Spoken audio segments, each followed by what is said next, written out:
观众朋友们，大家好，欢迎收看杰森视角。这期节目将是我在2025年做的最后一期节目，在此我特别感谢过去一年朋友们对我的持续支持。展望2026年，我心中有种从未有过的对未来的不确定感。整个2025年用两个词来总结，那就是川普和 AI。这两个词分别代表两种不同层面的人类巨变。川普带来的不光是美国社会的巨变，更是人类地缘政治的重构。而 AI 是历史上第一次人类造出了一个比自己跑得更快的未来。在2025年年底，美国和世界投资市场出现了一幅极度矛盾的画面。12月24日圣诞夜的半天交易中，美国股市直接冲顶，道琼斯指数和美国股市标普500指数都达到历史收盘最高纪录。同时，在圣诞节前后，整个贵金属市场也集体炸，白银首次突破$75，黄金突破$4500，铂金也突破$2400。这三种贵金属全部创历史新高。白银今年涨了150%以上，黄金涨了70%，铂金也涨了165%。这些涨幅都是过去近50年从来都没有看到的情况。股市上涨通常代表投资人对未来经济充满信心，但是黄金等贵金属这些避险资产上涨，却又暗示投资人对未来，特别是对美元等国家货币的深层不信任。中国自古就有乱世买黄金这样的说法。2025年年底，我们居然看到股市和黄金、白银等贵金属同时创历史新高的矛盾场景。具体分析，这轮贵金属暴涨是多重因素叠加的完美风暴。首先，市场对美元看贬，美元指数创下半年来最大单周跌幅。美元弱，贵金属就强，这是铁律。其次，美联储降息预期升温，市场预期美联储2026年至少要降息2次。低利率环境对黄金这种不产生利息的资产来说，就是最好的朋友。第三呢，各国央行都在疯狂买黄金，同时大量资金从主权债券撤出，转向实物资产。这是投资者对包括美国在内的各国债务失控式暴涨的担心的深层表现。另外，近期白银的涨幅远超黄金，这背后又有它独特的逻辑。白银价格近期单日暴涨了近10%，在2020年初，白银价格还在每盎司$12左右徘徊，短短5年时间，价格涨了6倍多。但是这次历史罕见的白银暴涨和1979年、1980年靠炒作的那场传奇白银大牛市，从根本上是不一样的。我们需要首先解释一下白银和黄金的一些根本区别。黄金主要是金融属性，是储值工具。全球每年开采的黄金大约80%最终流向了投资和财富储备，只有20%用于工业和消费领域。而白银虽然也有金融属性，但它更重要的是工业属性。全球每年消耗的白银中，有超过50%的白银是用于工业生产，包括太阳能电池板、电子产品、电动汽车的电池等。很多分析显示，这次推动白银价格暴涨的因素中，炒作的因素比较少，真实的全球性供应危机的因素很大。就连马斯克看到白银上涨的消息后，在 X 上也发出感叹，这个情况实在太糟了。这次白银暴涨的背后还隐藏着地缘政治博弈的因素。中国是世界白银最大的生产和出口国之一。中共近期突然宣布对白银从2026年1月1日开始实施出口管制的时候，这不仅仅是一个中国贸易策略的调整，更是中共向世界发出一个信号。因此，此轮白银暴涨，本质上又是全球产业链对去全球化的趋势的再一次集体恐慌反应。2025年底，股市和贵金属市场同时暴涨的奇怪现象，是投资人对2026年极度不确定性的恐慌心态的表现。而2026年的极度不确定性，主要来源于2026年必须面对的川普和 AI 这两个底层变革因素。单纯从数字上看，川普执政这一年下来，还真的带来了很多明确可量化的政绩，包括美国最新季度的经济成长4.3%，远超专家的预期；美国关税收入达到惊人的2350亿美元；最新的通货膨胀数据降到了2.7%，低于专家的预期。其中，美国汽油全国平均价格跌到了2块8毛5。而另外，美国犯罪率在有历史记录以来实现了1年内的最大下降幅度，其中谋杀率下降了20%，汽车盗窃下降了23%，抢劫下降了18%等。通过自愿和强制驱逐，川普政府移除了250万非法移民，其中42万非法移民有犯罪记录。另外，对联邦政府减员了近30万人，同时美国贸易逆差下降了50%。等等。但即使通胀在放缓，只要通胀是正数，大量美国选民还是会在每天的生活中承受物价不断上涨的压力。这让很多美国选民开始把生活成本的高昂怪罪在川普的很多政策上，特别是川普在关税方面的政策上。同时，众多媒体和所谓的世界精英也在过去1年反复抱怨川普的很多政策，认为这些政策对美国和世界带来了巨大的不确定性。总结起来，他们主要抱怨川普政策在3大方向上带来的不确定性，分别是贸易自由、财政纪律和央行独立。但是，如果我们深入分析精英阶层抱怨的川普造成不确定性的这3大方向，你会发现他们描述的不确定性其实是一种深层转变过程中对现有权力阶层冲击后的自激反应。精英阶层抱怨川普颠覆了贸易自由、财政纪律、央行独立这3大支柱。在现代认识中，这3大方向被现代社会描绘为颠扑不破的真理。但从历史的角度看，这3大支柱其实不是历史上中性的技术选择，而是过去40多年全球化精英阶层的权力配置方案。他们利用这些概念，共同确保了跨国资本、技术官僚和金融机构对经济决策的主导权，同时将民主政治对经济的干预降到最低。3大方向的改变其实是对精英阶层长期共识的终结，这种终结造成精英阶层对他们未来权力会如何重新分配感到恐慌，仅此而已。川普新政从本质上讲是把很多经济政策重新纳入民选政府的管辖范围，贸易成为国家意志的工具，财政成为选民利益的直接表达，央行不再是独立王国。这种政治化当然会给原来拥有这些权利的精英阶层带来一种混乱的感觉，但是那个在精英话语体系中的所谓确定性，对美国的普通老百姓来说，其实从来都不是客观存在的美好和稳定，那只是特定权力结构下媒体喂给老百姓的稳定幻觉。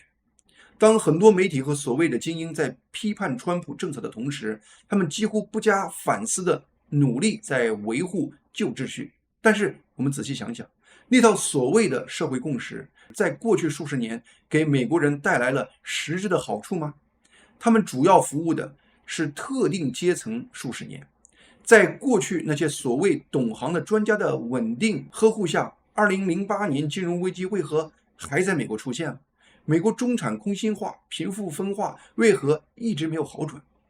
从这个视角看，真正的不确定性不在川普政策的颠覆性上，而在于历史上对于美国运作的共识失效后，谁将给美国定义新的确定性？2026年的中期选举将给我们提供这场博弈中的第一轮关键结果。当然，川普新政引发的不确定性绝不仅仅局限于美国国内，川普新政还在重构目前整个世界格局。其中最关键的就是川普阵营对美国盟友和国家利益核心的全面重新定义。这个全新的地缘政治定义，首先通过川普的外交和关税政策呈现出来，随后在川普12月份发布的国家安全策略一文中，全面清晰的又阐述出来。从此，二战后的世界格局就彻底改变了。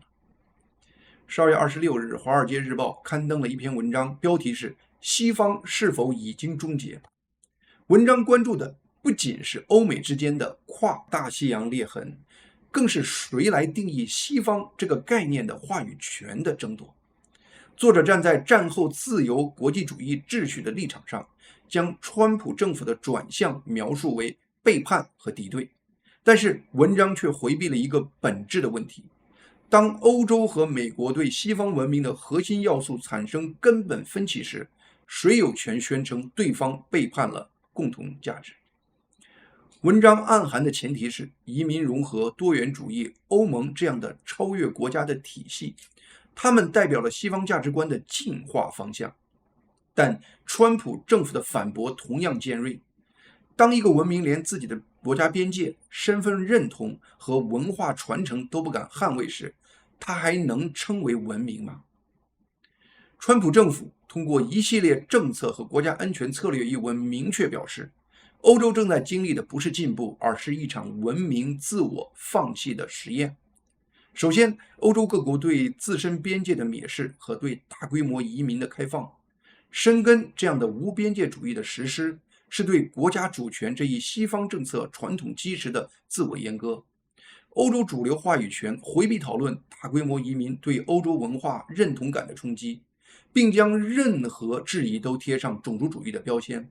在传统的美国人眼中，这是用政治正确封杀对文明传承的合理忧虑。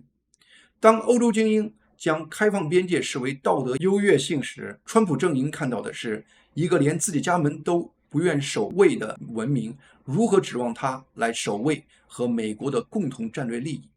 其次是欧洲对自由言论的管制。欧盟对社交媒体的严格监管，对所谓仇恨言论扩大解释，在珍视美国宪法第一修正案的美国人来看，这是对西方自由精神的背叛。那么第三是美国对欧洲战略依赖的忍耐极限。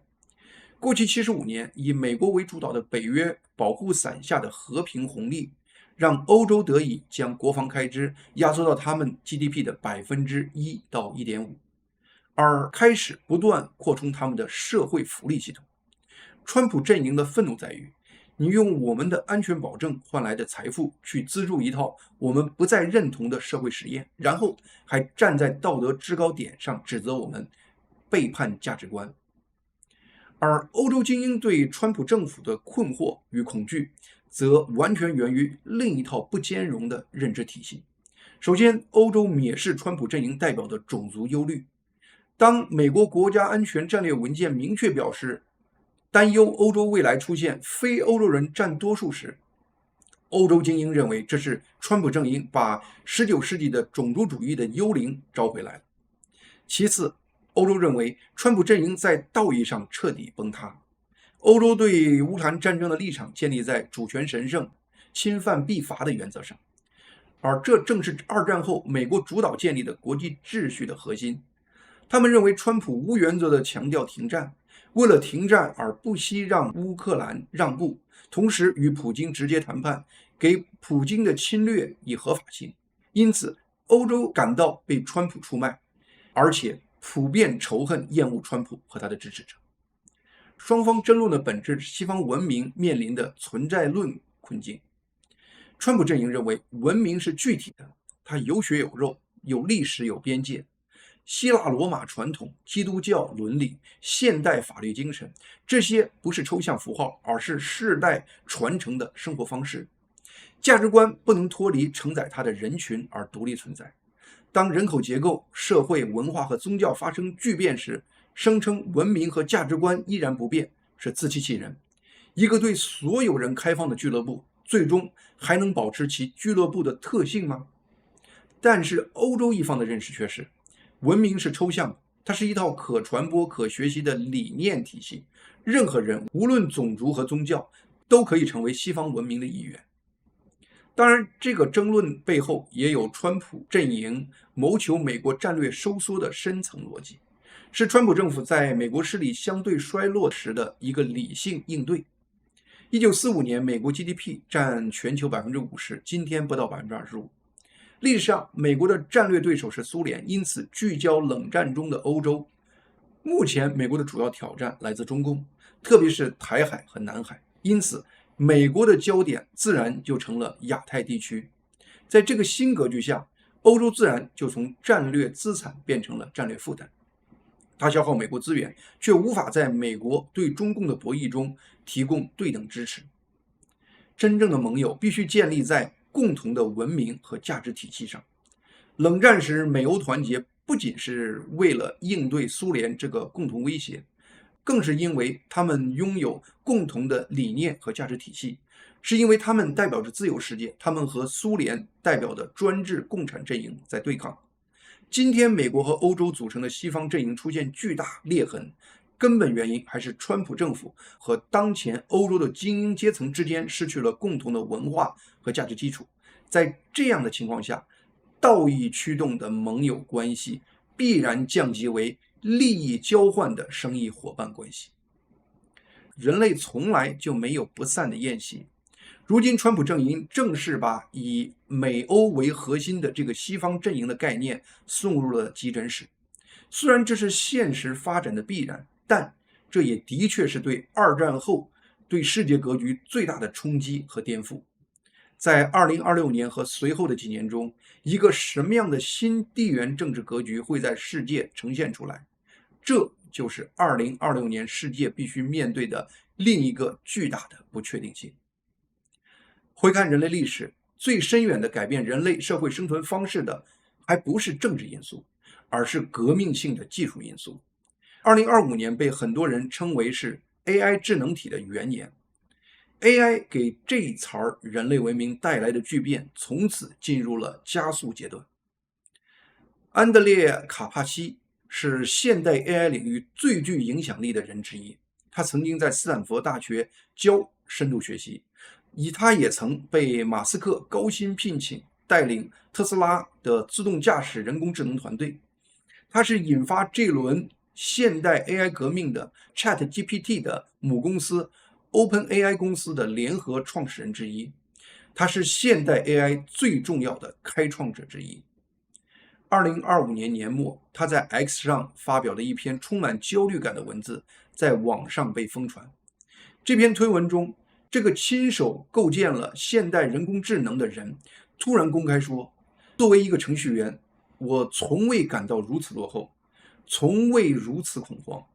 当现代 AI 的创始人都开始感觉自己被 AI 的发展抛在后面时，这意味着什么？有一个叫马歇尔·麦克卢汉的学者曾说过这样一句话：人类总是通过后视镜驶向未来。什么意思？就是说，每当一种全新的技术出现时，人类总是用旧东西来理解它、使用它。早期的电话就是个典型例子。100多年前的电话刚发明出来的时候，人们打电话的方式特别奇怪，他们说话极其简短生硬，就像发电报一样。货到了，明天见。为什么？因为那个时代的人只知道电报，电报按字数收费，所以越短越好。他们把这套习惯直接搬到了电话上，完全没有意识到电话可以让你随意聊天，可以听到对方的语气，可以传递更丰富的信息。直到很多年以后，人们才慢慢学会了打电话这件事。汽车刚出现的时候，人们叫它不用马拉的马车。马车是当时人类唯一熟悉的交通工具，所以人把汽车理解成去掉马的马车。现代汽车真的只是去掉马的马车吗？当然不是。汽车后来衍生了高速公路、加油站、汽车旅馆、现代大都市等等现代概念。但在最开始那些年，人类的知识只能认识到汽车是不用喂饲料的马车。这些例子告诉我们，人类不是愚蠢，而是我们的认知有个天然的局限。我们只会用我们自己已经知道的概念来解释新的概念，用过去框定未来。这是人类的生存本能，也是我们的认知宿命。面对这场 AI 革命，我们走的是同样的道路，但这次有个东西变了。什么东西？时间窗。从电报礼仪到电话礼仪的转变，用了一代人的时间；从马车到汽车文化的成熟，用了几十年。在那些技术革命中，人类有足够的时间慢慢适应、慢慢摸索、慢慢建立新的认知框架。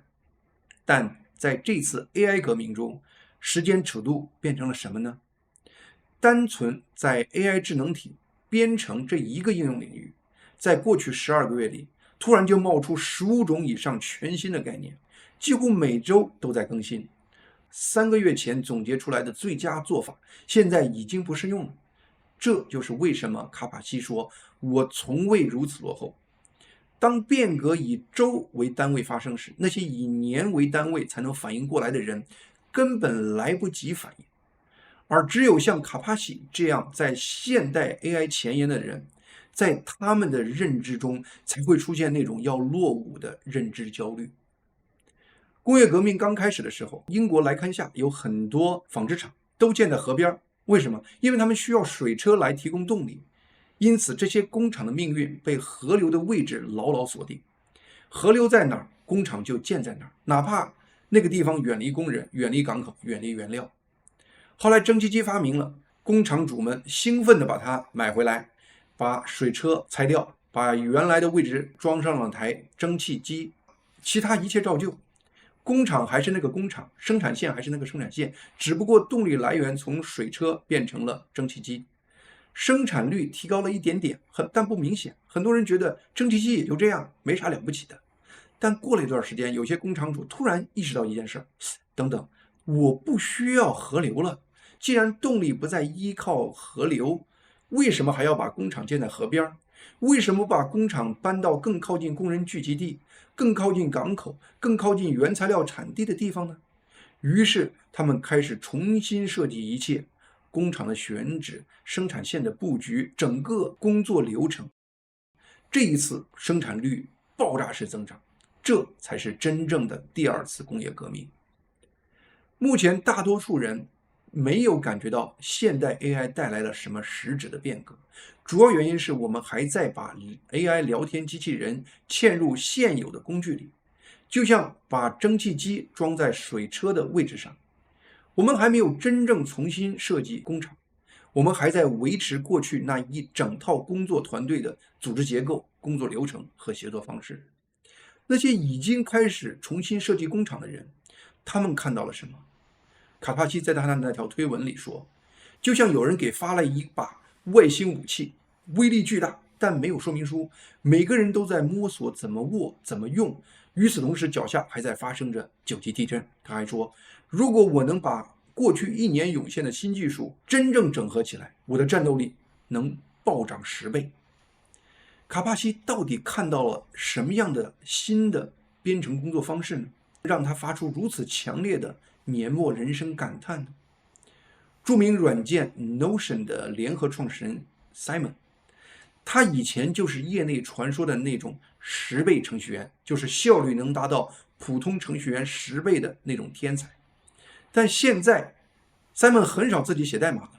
如果你走过他的工位，你会看到他的屏幕上同时运行3到4个人工智能编程助手。这些助手不只是打字更快，他们会思考、会推理、会调试代码。西蒙变成了什么？变成了管理者，管理一群永不睡眠、永不疲倦的人工智能。他的工作方式是这样的：午餐前给这些人工智能助手排队布置任务，然后去吃饭；睡觉前再排一批任务，然后去睡觉。第二天早上醒来，任务已经完成，他检查结果，做调整，继续排下一批任务。它的效率从10倍变成了30到40倍。任何一个全新的技术和材料都将从根本上改变人类的生活方式。19世纪的建筑有个天然的高度极限，6到7层。为什么？因为那个时候只有铁，铁很脆很重。如果你想建更高的楼，底层的墙就必须更厚来支撑上面的重量。建到6、7层的时候，底层的墙壁已经厚的几乎没有空间了。后来钢出现了，它强度高，重量轻，可塑性好，突然之间，建筑师们发现钢框架可以撑起整栋楼。1913年，纽约的沃尔沃斯大厦完工，60层，世界最高建筑，城市的天际线从此改变。Notion 软件公司的另一个创始人伊万赵最近写了一篇被广泛传播的文章，在文章中他说 AI 就是人类公司和协调工作的钢铁。传统的组织有个极限，当人数超过几百人的时候，沟通就开始崩溃，因为人类大脑能接受的信息是有限的。因此，目前人类的公司不得不采用层级制度、流程规范、文档记录等等来支撑这个系统。但 AI 可以以极快的速度理解数十万字的文件材料，可以自动在需要的时候提取相关信息，可以减少人和人之间沟通过程产生的噪音。伊万赵的公司有1000多个员工，但同时还有700多个人工智能助手在和人一块工作。这些人工智能助手记录会议笔记，回答重复性的问题，综合公司的知识库，处理 IT 请求，记录客户反馈，帮助新员工了解福利政策，撰写周报等等。伊万赵说，这还只是婴儿起步，人工智能体真正的潜力还没有释放出来。可以预见，未来越来越多的公司会在2026年进入 Notion 公司类似的运作模式中。那2026年以后，更加未来的公司会如何运作？大概率是数千个 AI 智能体加上个别人类，24小时运转，不需要等任何人醒来，工作流程持续运行，决策在合适的时间由合适的人或 AI 智能体做出。我们因此可能失去人类现有的那种可把握感，失去理解整个系统的能力，失去每周例会、年度审查这样的熟悉的节奏。我们会得到什么？规模、速度，当然也包括永恒的不确定性。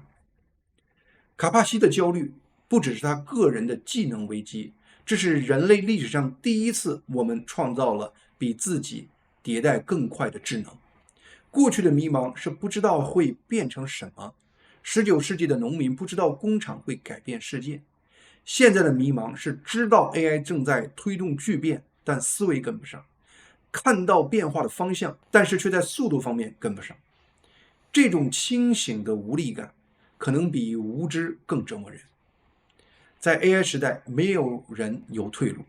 当你的竞争对手已经是30到40倍效率工作时，回避用 AI 几乎等同于被淘汰。这不是某个人的选择，而是人类集体选择了一条不可逆转的道路。我们正在建造一个我们自己可能无法完全理解的体系。精灵已经从魔瓶中被放出来，谁也不可能把它再放回去了。当我们站在2025年的尾声，展望2026年，展望未来的时候，我们需要接受一个现实：不确定性已经成为新常态。这不是悲观，也不是乐观，而是一种更清醒、更诚实的认知。我们生活在一个需要不断调整、快速适应、持续学习、随时准备推翻自己已有认知的时代。川普和 AI 这两股看似无关的力量，正在从外部和内部同时塑造我们的世界。一个在拆解旧的国际秩序，一个在颠覆旧的人类工作结构。他们带来的不确定性是真实的，是深刻的，是无法回避的。从另一个角度讲，不确定性也意味着可能性。旧秩序的瓦解过程就是新秩序孕育的过程，旧技能的过时也是新能力的机会。关键是你我是否有勇气直面这种不确定性，是否有能力在混沌中寻找方向，是否愿意放弃对确定性的幻想，转而拥抱适应性的智慧。2026年会怎么样？我不知道，但我知道这将是一个更加动荡、更加复杂，也更加充满可能性的一年。在这个新常态中，唯一确定的就是你我必须学会与不确定性共存。好，今天杰森视角的节目就到这里，谢谢大家的收看，希望大家能够订阅和推荐杰森视角以及杰森新闻快递这两个频道。